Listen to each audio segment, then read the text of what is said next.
Battle of Changsha was a magnificent victory for the people of China, the people who wouldn't surrender, the people determined to fight for their freedom, their good earth, the people who can't be beaten. And as 1944 dawns, there is another and greater story being written.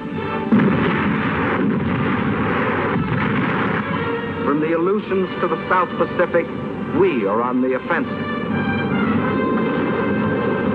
In the jungles of New Guinea, in the Gilbert and Marshall Islands,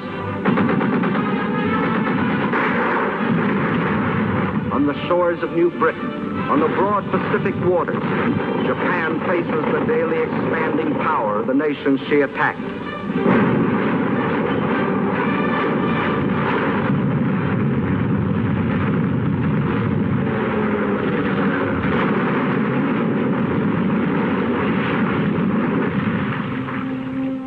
And in India, American, British, and Chinese forces are gathering strength under Lord Mountbatten for the liberation of China.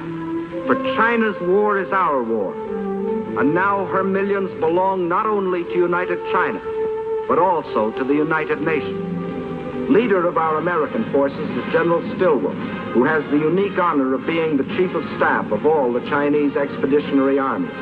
Division after division of picked Chinese troops are being flown in our planes from China to India, where they are armed and equipped with the most modern American weapons,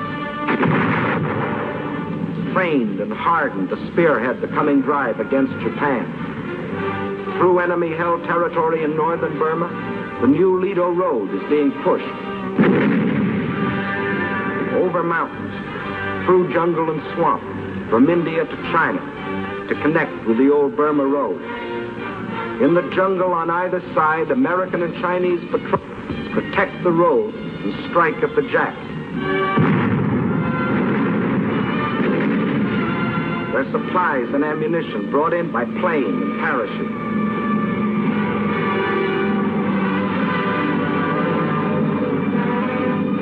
From fields in India, an Air Transport Command plane takes off every 6 minutes, loaded with artillery, jeeps, ammunition, men and supplies for the armies of China.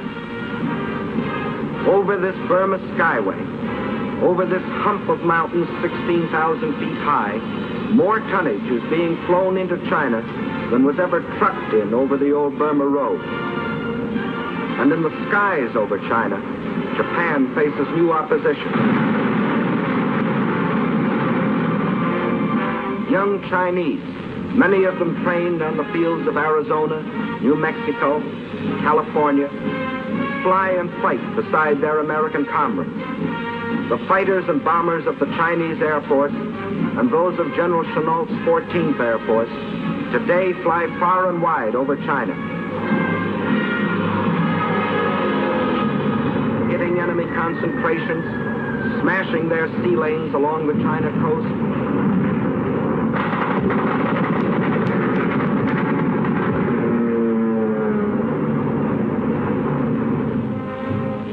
The same people that moved a nation 2,000 miles, that built the Burma Road, are building airfields out of stones, mud, and patient, tireless hands.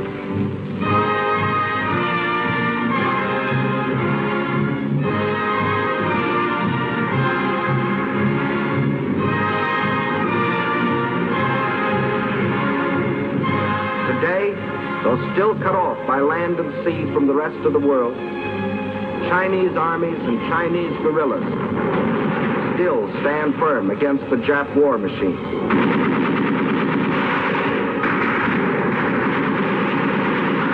The oldest and the youngest of the world's great nations, together with the British Commonwealth, fight side by side in the struggle that is as old as China herself, the struggle of freedom against slavery, civilization against barbarism, good against evil.